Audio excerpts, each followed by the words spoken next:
These two men are both elderly. Donald Trump is an elderly man who, for whatever reason, was given 9 seconds to take a iconic photo op during an active shooter situation. Weird situation. We'll figure that out one day. But his survival of that and bouncing right back and going right to his convention is being conveyed in the media world as a sign of strength. This current president of the United States is 81 years old and has COVID. Should he be fine in a couple of days? Doesn't that convey exactly the same thing? No. No, it doesn't. Okay. I mean, are you serious, Joy? Are you serious? I mean, these MSNBC hosts look totally unhinged.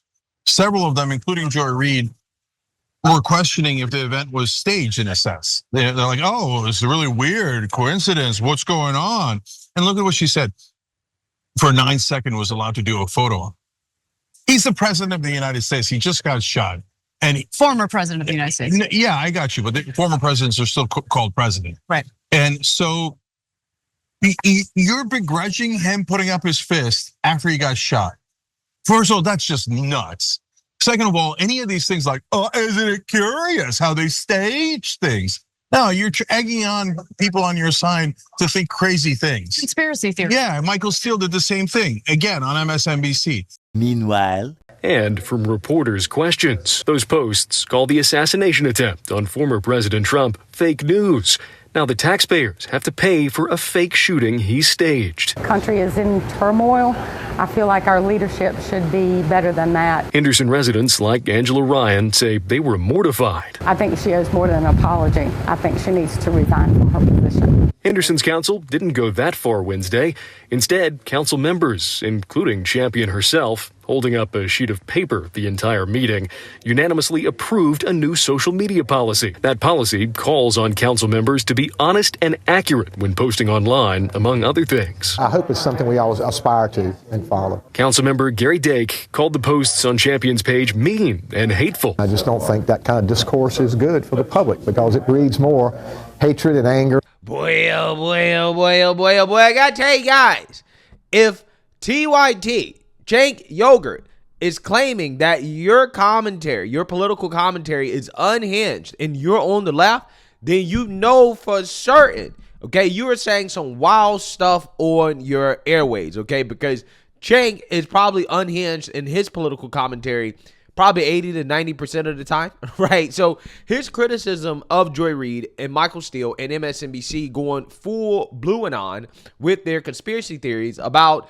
the failed assassination attempt against Trump tells you everything you need to know about the hateful, divisive, and just disgusting rhetoric that's being spewed by MSDNC in the wake of the failed assassination attempt on Trump. And this has inspired people, copycats, to come out here and to also make claims that, hey, yeah, the shooting was staged. This is what they're saying, okay? In fact, a woman from Henderson, North Carolina, is facing calls to resign from city council after she went on Facebook and claimed that the shooting was staged. And I want to talk about it, but before we get into it, we have to have a word from the sponsor of this video, Morgan & Morgan. Guys, I've been injured in a motor vehicle accident. You've probably been injured in a motor vehicle accident or somebody that you know, okay? We all have somebody that we know, whether it be ourselves or somebody else, that has been injured. And sometimes that injury can be worth millions of dollars. And this is why the sponsor of today's video is Morgan & Morgan, who wants to let you know that they do not settle for lowball offers, because oftentimes that is exactly what insurance companies try to do to clients. But Morgan & Morgan will fight to get you what you deserve if you become their client. All law firms are not the same, and Morgan & Morgan is the biggest for a reason. They have won a lot, and it only takes a few minutes to see if you have a case. And as America's largest injury law firm, Morgan & Morgan is ready and prepared to take on insurance companies of every size. If you are in an accident or injured in any way, you should know how to protect your rights. Don't overthink it. Take actions to protect your rights today. For example, they have achieved significant verdicts in the past couple of months for victims involved in life-altering car crashes. They had a $12 million settlement out in Florida, 34 times the insurance offer, and $26 million out in Philadelphia, which is 40 times the highest insurance offer. And the best part is that the fee is absolutely free unless you win. If you've ever got seriously injured, your case could be worth millions. And you are just a few clicks away from potentially changing your life. And it is so easy. You can start your claim today with Morgan & Morgan at www.forthepeople.com/blackconservative, which is the special link in the description, or you can scan the QR code that you see on the screen in order to get started. Councilwoman Geraldine Champion says the people of Henderson elected her because she's vocal, but now she has regrets after making national headlines for what she posted online after the attempted assassination of former President Donald Trump. She now says she was wrong for those statements. The public official did not make that statement. The private citizen did. In an interview you'll only see on Eyewitness News, I spoke with Henderson Councilwoman Geraldine Champion. The piece that I'm sorry about is, like I said, that I did not wait until I got the full report. Frustrated after the attempted assassination of former President Donald Trump, she took her words to Facebook. Felt like that Mr. Trump had orchestrated for the purpose of getting more votes. So I did not believe that he had been shot. Writing these 4 posts saying now the taxpayers have to pay for a fake shooting he staged, calling it fake news, and making reference to people in the audience not running away. I never would have said that statement if I had waited just a little bit longer to find out that there was a tragedy that happened at that time. And the tragedy was someone losing their whole life. The 62-year-old has only served on city council for 6 months and says since her remarks, her Facebook page has been hacked and she's received backlash in the form of anonymous callers. Henderson City Council called an emergency meeting Wednesday, adopting this new policy for elected officials using personal or professional social media platforms, saying they should consider their posts as public record and they should not violate existing city policies and bylaws. We continue studying on her. John Miles lives in Henderson and says many residents still support Champion. But nobody in Henderson asked for her resignation. The person asked for her resignation is the person staying in the county, can't even vote in the city. Champion says she doesn't plan to remove her comments from Facebook. Instead, she's restricted the public's access. Now, with these words to the family of the man who was killed. My condolences to the family, and I pray that they will heal. And Councilwoman Champion says she has no plans of resigning. In fact, she says she's looking forward to continuing serving this community. I'm in Henderson. Akila Davis, ABC 11 Eyewitness News. Wow. Incredible stuff. Absolutely incredible.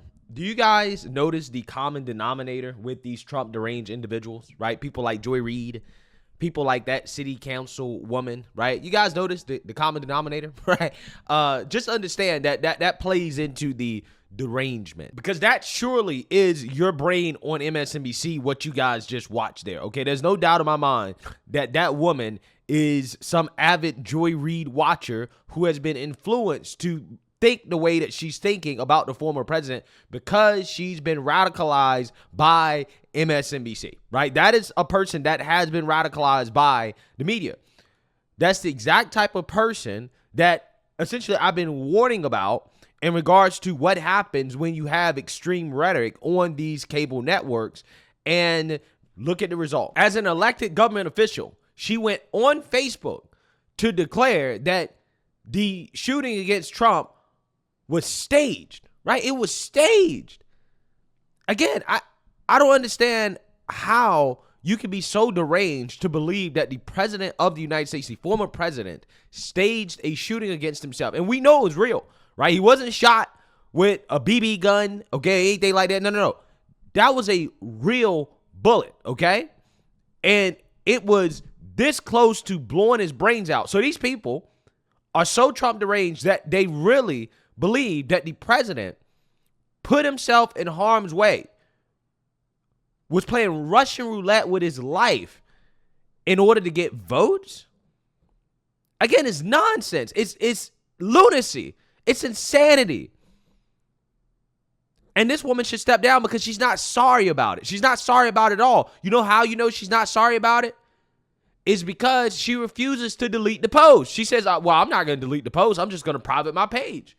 I posted as a private citizen, not as a city councilwoman. No, you posted as a city councilwoman, right? You are a sitting city councilwoman. So anything that you post on social media publicly is going to be in your capacity as a city councilwoman, and that's exactly what you did. And that's exactly why she should resign. Because not only is she too unhinged to be running any government or making any decisions for any town or city or anything like that, but she's also spitting on the grave of the hero that died protecting his family during that rally. It really is a damn shame that this is why politics is at, but yet the left claims that, well, it's the right. They don't want unity. They're so divisive. Oh, conspiracies are dangerous, except the conspiracies about the former president staging a shooting against himself, which again is being openly aired on MSNBC. Again, it's so obvious that even TYT, even Jake Yoger had to say, yo, you're going too far, right? Like, this is out of control. And again, stories like this is proof that, yes, that rhetoric inspires people to think in a certain way that, again, it's just really bad for this country. For example, 1 in 3 Biden supporters think Trump might have staged the shooting against himself, which is just insane to think about. A new poll has laid bare how many voters believe the conspiracy theories swirling around the attempted assassination of Donald Trump over the weekend. 1/3 of those who support Trump's Democratic presidential rival, Joe Biden, said they believe the attack may have been staged and had never been intended to kill the former president. That equates to a little over 33%. And even some of Trump's own supporters believe the same thing, with around 12% suspecting the event was planned, according to the poll conducted by Morning Consult, an American business intelligence company. Okay, so look, here's the thing, right? Whether you are a Trump supporter or a Democrat Party supporter, I believe that kind of is the difference between like how people interpret the definition of stage, right? Because I believe Trump supporters could possibly believe that there was something else going on there in regards to maybe a possible inside job. But I don't think that any genuine Trump supporter believes that Trump staged the shooting against himself, right? But who knows? That could be possible. However, it's only 12%, right? But 33%, when you have, again, 1/3 of people who support Joe Biden believing that the shooting was staged, again, tells you everything you need to know about how deranged some individuals are in this country against the former president. It's absolutely insane, because I don't think that I would ever say anything like that, okay? I don't think that I would ever say that, oh, well, it was staged, that Paul Pelosi got beat up with a hammer. I would never say that. Now, again, I think that the guy was a far leftist that did it, okay? But again, that's way different than saying that, oh, it was staged, right? He staged it against himself in order to, I don't know, help Nancy Pelosi get votes. I think that's just a really silly thing, okay? And again, it just bothers me because these conspiracies about whether or not Trump was actually shot is besides the point. We know for a fact that he was shot at, okay? And that takes away from the real conversation we should be having, the real questions we should be asking, which are about the Secret Service and why it was allowed to happen in the first place, okay? If you want to go the conspiracy route, again, the real conspiracy here, again, is why it was allowed to happen, okay? Was this something more nefarious? Was it intentional? Okay, which more information that comes out suggests that, hey, there could be some intentionality here. That's where you actually should be asking questions. But you are not a serious journalist when you're out here asking questions about whether or not he actually got shot. Again, as if it really matters, okay?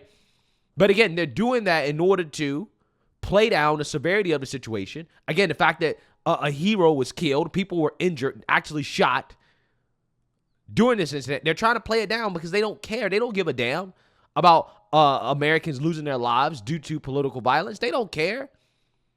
Again, a lot of these people, they're pounding sand that the bullet didn't hit the target. This is what they're doing. But yet they want to turn around and lecture people on the right about our rhetoric and what we say and how we're so divisive and hateful, when these people are the most hateful, divisive people on the planet, and they prove it every chance they get. Every chance they get. This was the one chance where these people could have just put aside their Trump derangement and just said, hey, guys, we're going to chill out for a week. 1 week, we're going to chill out. Okay, let the RNC go by. Let Trump have his moment. And then, hey, we'll get back to business. No, they couldn't do it. Not even 48 hours after the assassination attempt, they were full-blown Trump derangement. And we're talking about at a level that we've never seen before, right? It's a shame. It really is a shame. So, like I said, this city councilwoman, in my opinion, should resign. Okay, I'm not entirely sure why she still has her job. What she did was totally inappropriate and out of bounds for somebody that is in public office. And again, you know, I think that she's getting a slap on the wrist, and she's not taking responsibility and accountability for putting that very disgusting, unhinged, and irresponsible Facebook post out there for the world to see. So let me know what you guys think. Make sure you like, comment, and subscribe. Most importantly, share a Black conservative perspective. Peace.